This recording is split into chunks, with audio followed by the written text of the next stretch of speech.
খাওয়া দাওয়ার পরে ও যাইয়া ও ঘুমায়। ঘুমার পরে আমি আমার অফিসে বসে থাকি। পরে আমার অন্য লোক আসছে, তাদের সাথে সময় দিয়ে কথা বলি। এক পর্যায়ে ও 7টা কত জানি বাজে, ওই মুহূর্তে আমার একটা ফোন দেয়। ফোন দিয়ে কয়, শামীম ভাই কোথায় আপনি? তখন আমি বললাম আমি অফিসে। আমি কই তুমি কই?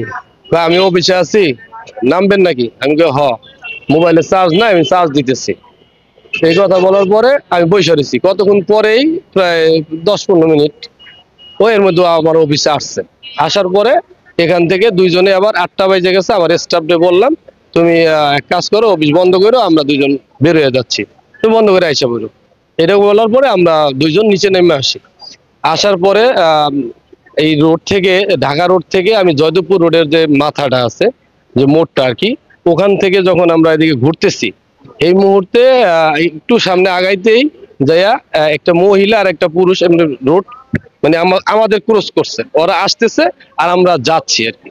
এর ভিতরেই মসজিদ মাঠের গেট থেকে একটা লোক বের হইছে। তারা ওই ছেলেরা বলতেছে যে এই পাইছি পাইছি, এটা বইলাটা ধরতে গেছে।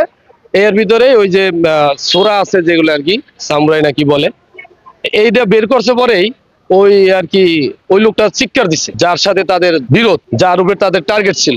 বান্ডেল থাকলে প্রতি সেনমানিতে টাকা বাঁচবে। বিকাশ সেনমানি বান্ডেল কিনে জিতুন প্রতি লেনদেনে। তখন সে দৌড় দিছে, ওরাও সবটি আমাকে পাশ দিয়ে দৌড় দিচ্ছে। এই মুহূর্তে এই সাংবাদিক তুহিন, সেও অগো পিছে পিছে মোবাইল নিয়ে দৌড় দিচ্ছে। এখন দৌড় দেওয়া আমিও ছত্রভঙ্গ হয়ে গেছি। তখন ওরা এটা বাইর করছে, আমিও ছত্রভঙ্গ হয়ে গেছি। যাইতে দেয় আমি আর ওরা পরে খুঁজে পাইতেছি না কই গেছে। সেই মুহূর্তে ওইদিক তো ওরা মানে জয়দেবপুরের দিকে আর কি, মানে যেটাকে বলা হয় যে নাইম বিরানির দিকে, ওই লোকটা দৌড় দিচ্ছে, যে লোকটাকে টার্গেট করছে। দৌড় দেওয়ার কারণে পরে আমি তো আর দেখি না কোথায় গেল। লোকজন অনেক, আশেপাশে ভ্যানের যে ফুটপাতে ভ্যানগুলা দোকানদারি করে তারাও। তা আমি এদিকে দৌড় দিচ্ছি আবার পুলিশ বক্সের দিকে। তো অনেক কতটুকু যাওয়ার পর দেখি তার লোক নাই, কই গেল, কারা কমনে গেল, যাইতেছে রহমান শপিং মলের দিকে যাচ্ছে, এইরকম এইদিকে। তখন ওরে আর ওই লোকটাকে না পাইয়া ওরে পাইছে, ও পিছনে চায়া দেখে যে মোবাইল ধরা।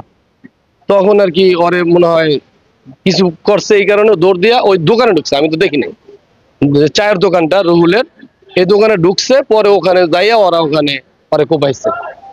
এই কোপানের ইতে পরে পড়ে গেছে গা। পরে আমি আবার এদিক থেকে আইসা তখন দেখলাম যে এই অবস্থা দূর থেকে।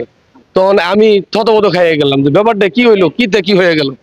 তৎনগত পুলিশ বক্সের সামনে আমি যাই যে পুলিশের গাড়ি থাকে এখানে, তো গাড়ি আছে কিনা। তখন আমি যাই যে গাড়ি নাই, এখন কারে থেকে কারে ফোন দিব। সাথে সাথে আমি বাসন থানার ওসিকে ফোন করি যে ভাই আমার সাংবাদিক তুহিন রে এই কোপাইছে, আপনি টিম পাঠান তাড়াতাড়ি। এই কথা বলনে কোন জায়গায়, আমি চৌরাস্তা অফিসের নিচেই। এই কথা বললে আমি গাড়িটা দিচ্ছে, গাড়িটা সে সাথে সাথে পুলিশকে বলছে। এই মুহূর্তে আর কি পরে আমি অন্য লোকজনদেরকে জানাই।